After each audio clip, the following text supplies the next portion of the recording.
Toute l'actualité politique et parlementaire, c'est le journal de 19h de Public Sénat. Bonsoir à tous. Voici les titres de ce lundi. La France confrontée à la pauvreté grandissante. Une conférence nationale pour dire non à la banalisation et esquisser des réponses d'urgence. Opération séduction du gouvernement pour relancer les vocations de profs alors que 43 000 postes sont soumis à concours. Daniel Robin du SNES sera avec nous tout à l'heure. L'Italie va-t-elle redevenir le pays malade de l'Europe? La volonté de Silvio Berlusconi de revenir dans le jeu politique fragilise la troisième économie de la zone euro. Plusieurs invités avec nous ce soir pour évoquer le possible arrêt de la parenthèse Monti, dont les sénateurs Christian Cambon et Richard Young. Et puis également un confrère italien du Corriere della Sera tout à l'heure, donc avec nous sur ce plateau. Dans un contexte toujours troublé sur le plan économique et monétaire et dominé par les divisions, les 27 ont été honorés aujourd'hui. L'Union européenne s'est vue remettre solennellement le prix Nobel de la paix, mais tous les dirigeants n'ont pas fait le voyage aujourd'hui à Oslo. Mélanie Bontemps. C'est dans le cadre solennel de l'hôtel de ville d'Oslo qu'a été remis à l'Union européenne le prix Nobel de la paix. Un hommage rendu par le président du comité norvégien pour la façon dont l'Union est parvenue à surmonter les épreuves de l'histoire. En décernant ce prix Nobel de la paix, nous célébrons le fait que l'Europe, qui était un continent de guerre, est devenue un continent de paix. Et nous envoyons un message à l'Europe qu'elle ne doit pas se reposer sur ses acquis. Nous devons lutter pour son maintien quotidiennement. Les présidents du Conseil, de la Commission et du Parlement européen ont reçu le prix, mais c'est surtout le parterre de chefs d'État et de gouvernement qu'on observait. Une vingtaine ont fait le déplacement, certains manquaient à l'appel. Parmi ceux-ci, le Britannique David Cameron ou encore le président tchèque Václav Klaus, europhobe proclamé. Si certains trouvent ce couronnement par le Nobel décalé, avec l'image de division renvoyée par l'Europe, d'autres y voient un rappel de la suprématie de ses valeurs. Pour José Manuel Barroso, c'est l'occasion de rappeler l'importance de l'euro. Aujourd'hui, l'un des symboles les plus visibles de notre unité est dans la main de tous. C'est l'euro, la monnaie de notre Union européenne. Nous le défendrons coûte que coûte. L'Union repart ce soir avec un diplôme, une médaille d'or et un chèque de 925 000 € environ qui seront reversés au profit d'enfants victimes de conflits armés. Pour François Hollande, il l'a dit à Oslo aujourd'hui, la crise de la zone euro est derrière nous. Le chef de l'État s'est déclaré optimiste par ailleurs pour l'Italie, pariant sur la stabilité du gouvernement après les élections de février. À noter à propos de la crise dans la zone euro, Angela Merkel n'a pas tout à fait la même vision que le président français puisque la chancelière allemande dit, elle, ne pas pouvoir lever l'alerte sur la crise. Mario Monti, donc, qui a annoncé sa démission après l'annonce du retour de Silvio Berlusconi, pourrait choisir en fait de changer de statut de professeur à combattant politique, on le dit tenté par l'aventure, alors que la crédibilité de l'Italie, qu'il a contribué à restaurer au prix d'une grande rigueur, est fragilisée à nouveau. En effet, depuis ce matin, sont payés dans la ligne de mire des marchés financiers et avec lui, bien sûr, toute la zone euro. Marie Brémaud. Le spectre de Berlusconi fait vaciller l'économie italienne, alors que le président du Conseil, Mario Monti, a annoncé son départ irrévocable dans les semaines qui viennent. Le Cavaliere a exprimé sa volonté de revenir sur le devant de la scène. Une sorte de vaudeville politique à l'italienne, sauf que les conséquences économiques sont bien réelles. Pour faire simple, les marchés n'aiment pas l'incertitude. Donc aujourd'hui, c'est vrai qu'ils avaient quelqu'un qui était au pouvoir, qui avait fait d'énormes réformes, où on avait une grosse visibilité et où je dirais que la politique budgétaire était très bien cadrée. Aujourd'hui, on va rentrer dans une période électorale. Une incertitude qui a fait grimper les taux d'intérêt sur la dette italienne à 4,76% pour les bons à 10 ans. Inquiétant quand on sait que l'Italie est l'un des pays les plus endettés de la zone euro. Mario Monti à l'international donnait une image rassurante car il apparaissait comme l'homme placé à la tête de l'Italie par l'Union européenne pour appliquer une politique de rigueur. Il a d'ailleurs engagé en un an de nombreuses réformes souvent impopulaires. Une image aux antipodes de celle de Silvio Berlusconi qui a plusieurs procès sur le dos. La crainte d'un effet boomerang pour l'économie européenne demeure ce soir alors que l'euro se replie à 1,29 € face au dollar et que le ministre de l'économie espagnol s'est inquiété d'un effet domino. Des millions d'Européens ont basculé cette année dans la pauvreté, étranglés par le chômage et les politiques d'austérité. C'est le cas en Italie. Bien sûr également en Espagne, en Grèce, au Portugal. En France, le gouvernement a ouvert aujourd'hui la conférence nationale de lutte contre la pauvreté. Plus de 8,5 millions de personnes vivent dans notre pays avec moins de 964 €. Un Français sur 5 déclare avoir renoncé aux soins. Cette conférence se veut une étape. Simon Barbary. Le constat est alarmant. À l'heure où s'ouvre la conférence nationale contre la pauvreté, les statistiques ont atteint leur plus haut niveau depuis 1997. En 2010, en France, plus de 8 millions de personnes vivaient en dessous du seuil de pauvreté, soit moins de 964 € par mois. Les attentes des acteurs de terrain sont donc élevées à l'issue de cette conférence. Ils demandent au gouvernement des mesures fortes, parmi lesquelles une réforme et une revalorisation du RSA, la création de 150 000 logements sociaux ou encore une complémentaire santé pour tous.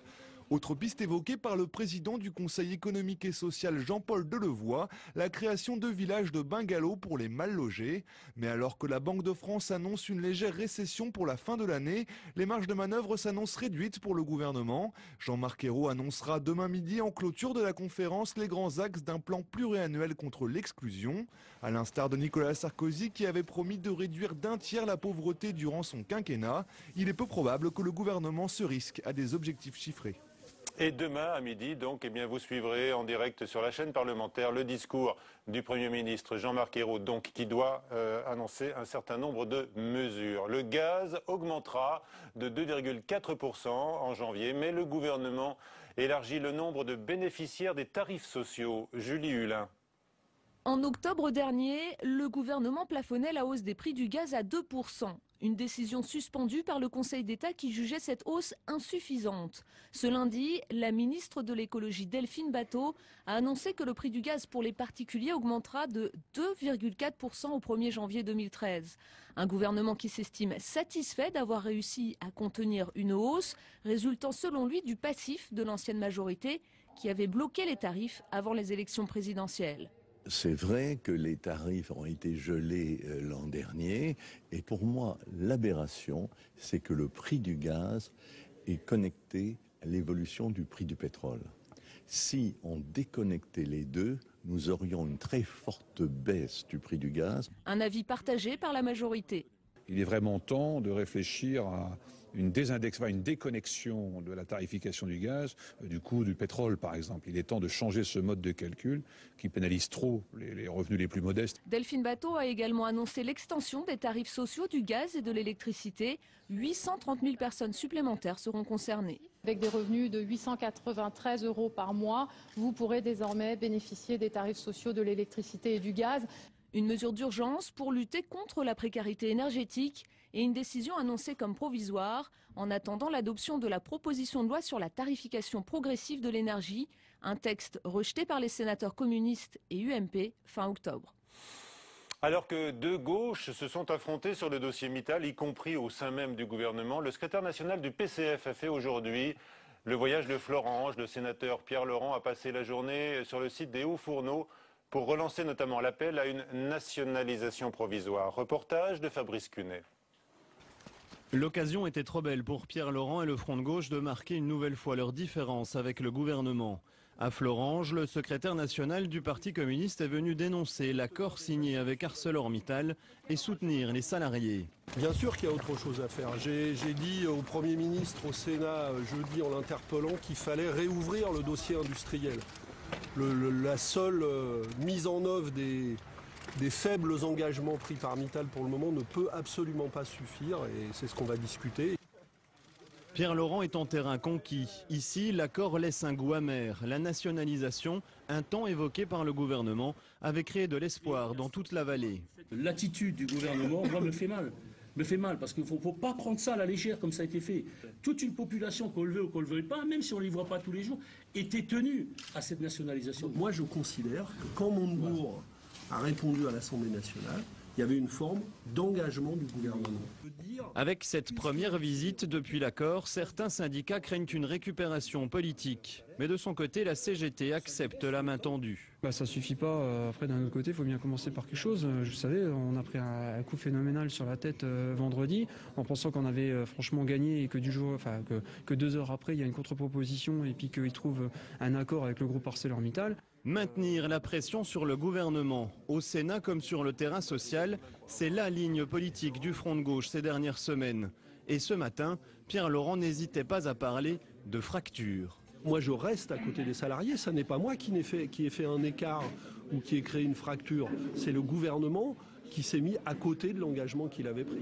Reste que la marge de manœuvre du Front de gauche est étroite. Une grande marche des solidarités est envisagée. En attendant, l'intersyndicale promet de durcir les actions sur le site pour lever enfin ce qu'ils appellent le flou autour de l'avenir de Florange. François Hollande est notre meilleur danseur de tango. Un pas en avant, un pas en arrière. Écrit sur le site du Huffington Post, la sénatrice écologiste Esther Benbassa, qui interpelle ainsi le chef de l'État sur certaines de ses réformes de société. Alors que rien n'est réglé au sommet, François Fillon et Jean-François Copé se revoient demain soir. L'UMP d'en bas se porte bien dans les urnes. C'est la surprise du week-end. La droite est en passe de remporter 3 élections législatives partielles dans l'Hérault, le Val-de-Marne et les Hauts-de-Seine. Le premier tour a été un échec cuisant pour le Parti socialiste, mais aussi pour le Front national qui n'a pas profité de la crise économique. Le premier secrétaire du PS, Harlem Désir, relativise l'impact de ce scrutin marqué par une forte abstention. Dans ces résultats, il y a le poids de la crise qui pèse sur les Français. Il y a une abstention de crise. Face à cette victoire de l'abstention qui profite à la droite, il y a une alerte sur la dispersion à gauche. Nous appelons donc pour le second tour à se mobiliser, à se rassembler le plus fortement possible et à faire en sorte que dans les 2 circonscriptions où des candidats socialistes restent en lice, la mobilisation soit la plus importante pour l'ensemble de l'électorat de gauche. Voilà l'appel à la mobilisation donc d'Harlem Désir et sachez que demain à 18h, Preuve par 3 recevra Nathalie Kosciusko-Morizet. Nos invités donc Christian Cambon, bonsoir, sénateur UMP du Val-de-Marne, Richard Yung, sénateur PS des Français établis hors de France. Également avec nous ce soir Stefano Montefiori, journaliste italien, donc correspondant du Corriere della Sera. On va parler de la situation dans votre pays, de Mario Monti, de Silvio Berlusconi, le retour, le 6e je crois. Oui. Beaucoup de SOS sont lancés aujourd'hui dans toute la presse européenne et parmi les dirigeants également. Peut-être messieurs un mot de politique française, le sortant Henri Plagnol, maire de Saint-Maur dans votre département. Monsieur Cambon avait changé d'étiquette, UMP pour celle de l'UDI de Jean-Louis Borloo, mais il est en bonne voie pour l'emporter dimanche prochain.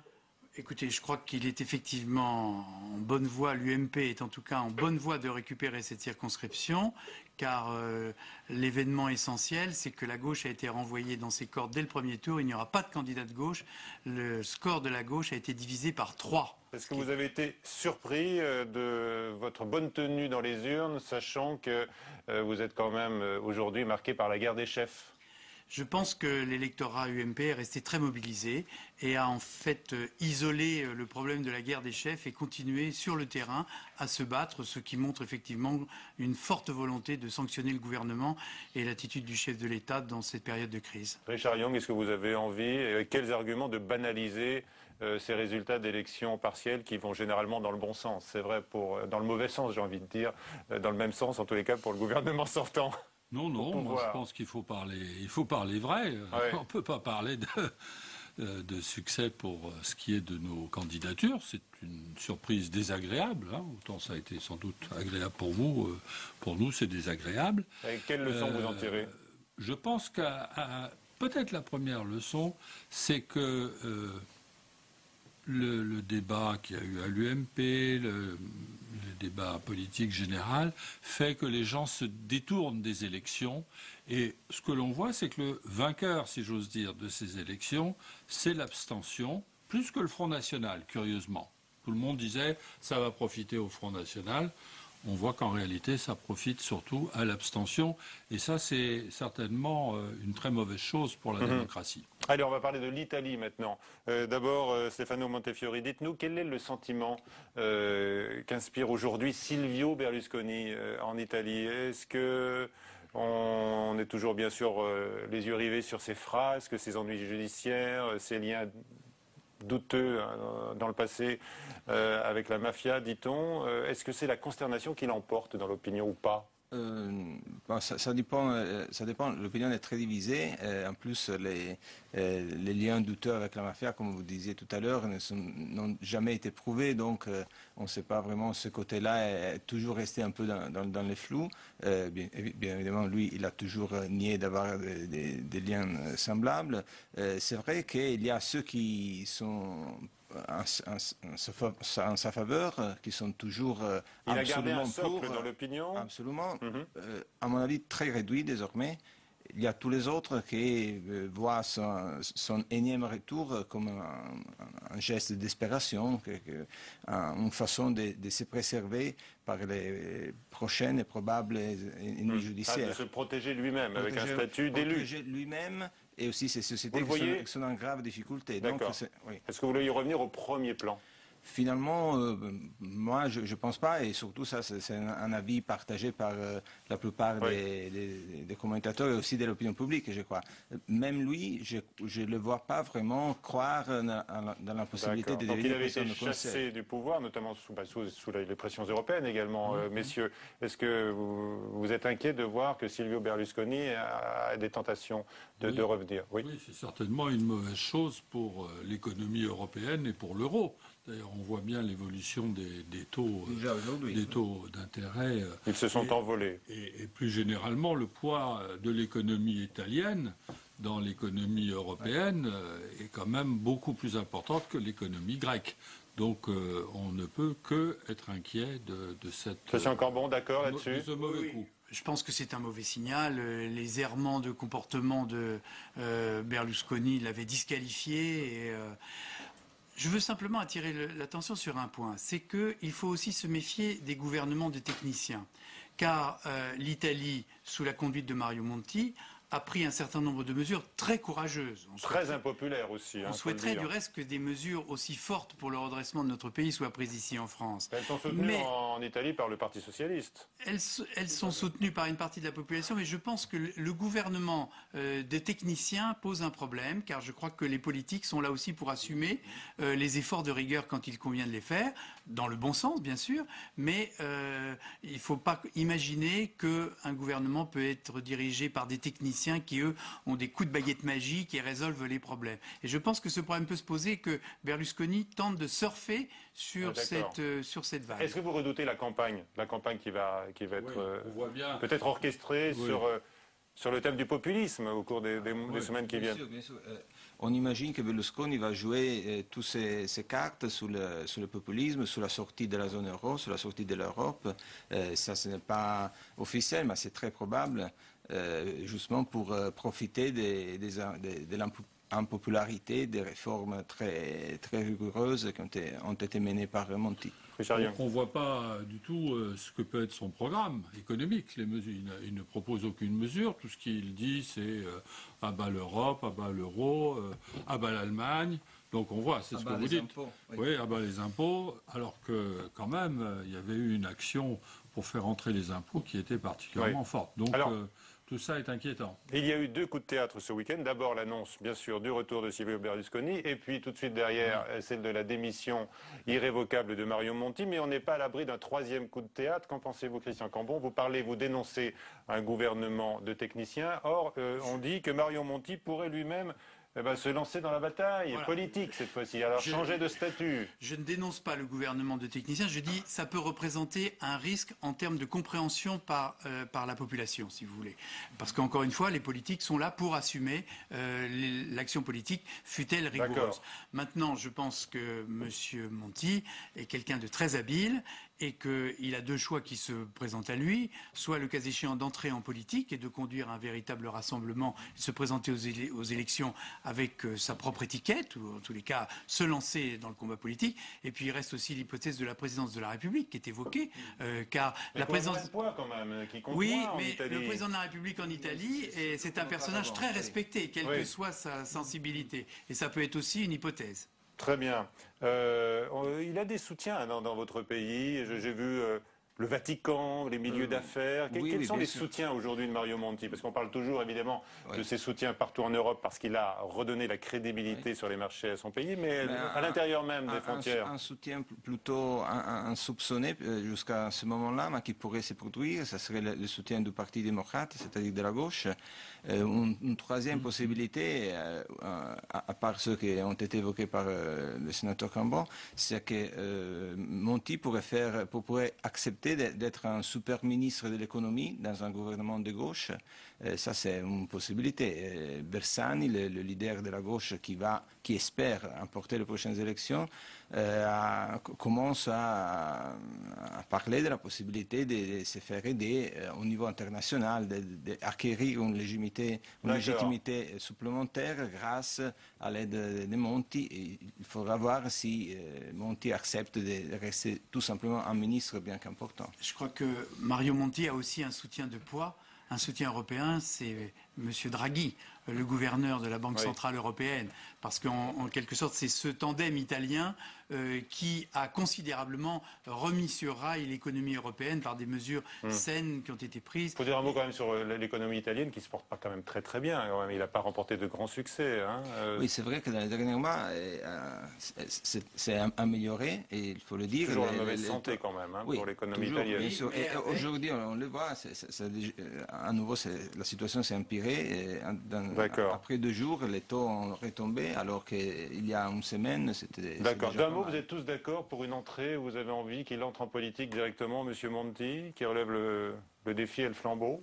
Je ne sais pas si on a à avoir envie ou pas. Non, mais vous pouvez exprimer, vous le soutenez. Enfin, s'il le fait, ça serait sans doute pas une mauvaise chose pour l'Europe et pour la France d'ailleurs. Donc voilà. Et ce qu'il faut voir, c'est que si l'Italie dévisse, elle peut entraîner beaucoup de pays, à commencer par l'Espagne, et la France ne serait pas très loin derrière, dans une spirale véritablement inquiétante. Très bien, effectivement. Merci à tous les trois d'avoir évoqué donc la situation en Italie qui nous concerne tous comme membres bien sûr de la zone euro. Tout autre chose, l'opération séduction du gouvernement pour recruter 43 000 profs, objectif remobiliser les vocations. Flora Sauvage. Opération séduction pour Vincent Peillon. Le ministre de l'Éducation a lancé ce matin une grande campagne de recrutement des enseignants. Les professeurs français sont parmi les moins bien payés en Europe et les vocations se font de plus en plus rares. Pour attirer les jeunes vers le professorat, le ministre de l'Éducation propose une formation rémunérée pour les futurs enseignants. L'objectif du gouvernement est de recruter 43 000 enseignants. Nous aurons besoin de recruter dans les 5 ans près de 150 000 enseignants.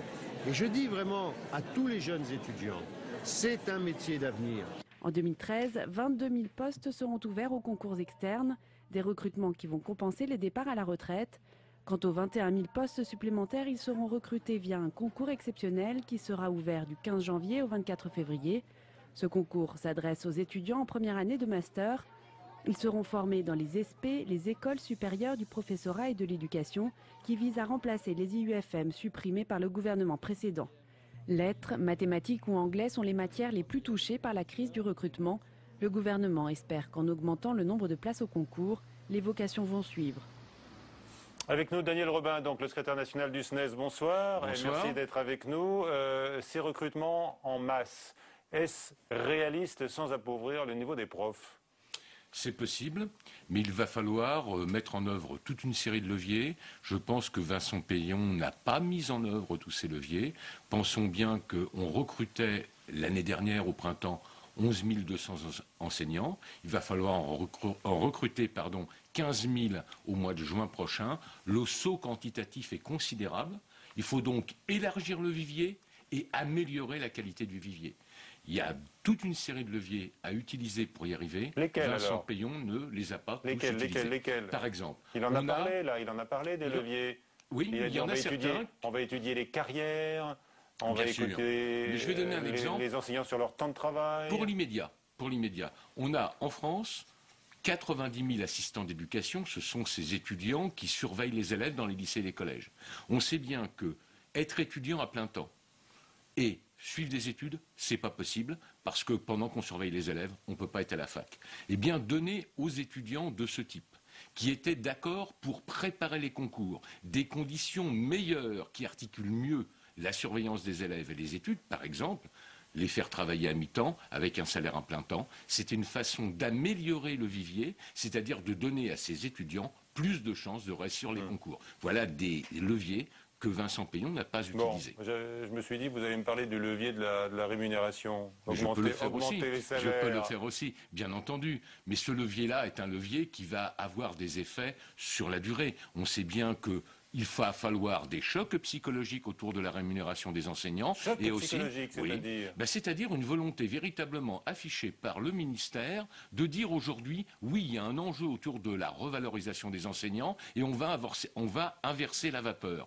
Au jour d'aujourd'hui, non seulement le pouvoir d'achat des enseignants a baissé, mais en même temps, à l'intérieur même de la fonction publique, la situation des enseignants s'est dégradée par rapport aux autres fonctionnaires. Donc là, il faut aujourd'hui clairement inverser la vapeur.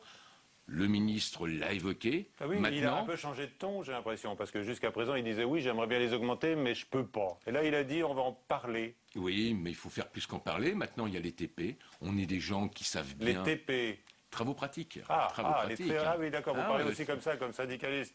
Bien entendu. Les travaux pratiques avec le ministre. Les travaux pratiques, c'est-à-dire la capacité de passer de la parole aux actes, et c'est-à-dire de tracer des perspectives. On sait bien que tout n'est pas possible tout de suite. Mais il faut inverser la vapeur, c'est-à-dire inverser la courbe, et créer des perspectives qui permettent justement aux futurs candidats d'avoir l'idée que le métier va être mieux rémunéré, mais aussi que les conditions d'accueil dans le métier seront meilleures. Mais sur le plan des rémunérations, est-ce que la droite n'avait pas un discours plus crédible? Elle disait on embauche moins, d'ailleurs on supprime des postes, et comme ça l'argent on le redistribue plus généreusement à ceux qui sont en poste. La logique, c'était travailler plus pour gagner plus. C'est-à-dire qu'on faisait plus d'heures de cours, et on se trouvait dans une situation où, à force de charger un peu la barque, les enseignants se trouvaient dans une situation où ils ne pouvaient plus exercer correctement leur métier. À ce point? Écoutez, aujourd'hui, un enseignant, il fait 42 heures par semaine. Oui, parce qu'il y a ses cours, il y a la préparation des cours, il y a les réunions. Ces chiffres-là sont des chiffres sur lesquels, grosso modo, tout le monde est d'accord. Donc on est loin des 35 heures, bien entendu. Eh bien, je dis qu'aujourd'hui, faire plus de choses, demander plus de choses aux enseignants, ce n'est pas raisonnable, parce qu'il y a un moment donné, ça nuit à la qualité de leur travail. On sait bien qu'en particulier dans les établissements en situation difficile, l'enjeu, c'est l'individualisation, c'est être capable de suivre les élèves de façon plus attentive et plus individuelle. Ça demande du temps. Ça ne demande pas de mettre les élèves à 30 ou 35, ça demande des effectifs réduits, et ça demande des créations d'emplois. Beaucoup de Français, beaucoup de catégories professionnelles sont mécontents aujourd'hui du gouvernement. On a l'impression que ce n'est pas le cas des enseignants. Vous estimez être plutôt mieux traités? Écoutez, il y a des ruptures qui sont des ruptures évidentes. Au jour d'aujourd'hui, si Nicolas Sarkozy était resté au pouvoir, on aurait 11 000 suppressions d'emplois. Aujourd'hui, dans le second degré, on en a 4 000. La différence est évidente. Donc, il y a des points qui sont des points positifs, il y a des points qui sont des points incertains, et puis il y a des points sur lesquels il va falloir que le ministre s'engage pour vraiment marquer la rupture avec la politique précédente. En activant les fameux leviers que vous avez évoqués. En particulier sur ce sujet. Avec nous ce soir. Merci beaucoup, Monsieur Robin, d'être venu ce soir. C'est la fin de ce journal. Je vous retrouve demain, bien sûr, dès 18h, je vous le rappelle, avec Preuve par 3 et Nathalie Kosciusko-Morizet. La question du nouvelobs.com, j'allais l'oublier. Le recrutement dans l'enseignement, vous paraît-il une priorité? Eh bien, vous avez répondu non, à 70%, Monsieur Robin. Oui, à 29%, mais vos arguments n'avaient pas encore porté, peut-être, auprès des personnes qui nous regardent. Bonsoir à tous et à très vite.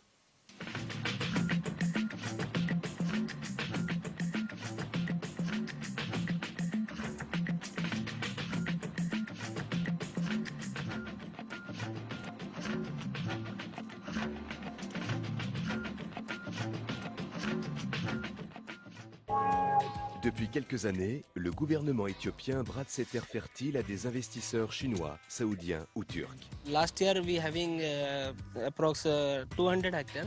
This year we have developed approx 3000 hectares. Une politique qui entraîne le déplacement des populations parmi les plus déshéritées du pays.